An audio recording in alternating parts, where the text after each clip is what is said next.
Bike യാത്രക്കാർക്ക് നേരെ കാട്ടുപന്നിയുടെ ആക്രമണം 2 യുവാക്കൾക്ക് പരിക്കേറ്റു. മണ്ണാർക്കാട് കുമരമ്പത്തൂർ പയ്യനിടത്താണ് കഴിഞ്ഞ ദിവസം ആക്രമണമുണ്ടായത്. രാത്രി 8 മണിയോടെ പയ്യനിടം ഭാഗത്ത് വെച്ച ബൈക്കിനു മുന്നിൽ റോഡിന് കുറുകെ ചാടിയ കാട്ടുപന്നികൾ കൂട്ടമായി ബൈക്ക് ഇടിച്ചു തെറിപ്പിക്കുകയായിരുന്നു. ബൈക്കിലുണ്ടായിരുന്ന പയ്യനിടം സ്വദേശി 19-കാരൻ കുറ്റിക്കാട്ടിൽ ഹിസാൻ, 20-കാരൻ തൊട്ടിപ്പറമ്പിൽ ഹുബൈബ് എന്നിവർ റോഡിലേക്ക് തെറിച്ചു വീണു. ഇവർക്ക് മണ്ണാർക്കാട് താലൂക്ക് ആശുപത്രിയിൽ ചികിത്സ നൽകി. ഹിസാന്റെ കാൽമുട്ടിനും കൈകൾക്കും തലയ്ക്കും പല്ലിനും പരിക്കുണ്ട്. ഹുബൈബിന്റെ കൈമുട്ടിനും കാലിനുമാണ് പരിക്ക്. പോകുന്ന സമയത്ത് പന്നി വന്നിട്ട് വണ്ടി നമുക്ക് അന്ന് എടുക്കുകയാണ് ചെയ്തത്. രണ്ടാളും മൂന്നും പരിക്കുകൾ പറ്റാണ് ചെയ്തത്. എന്തൊക്കെ പരിക്ക് പറ്റിയിരിക്കുന്നത്? എന്താ പ്രത്യേകിച്ച് വായിലാണ് പരിക്കൊക്കെ.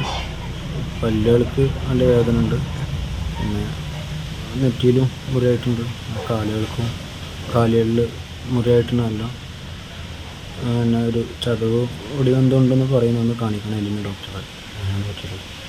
UTV news, Palakkad.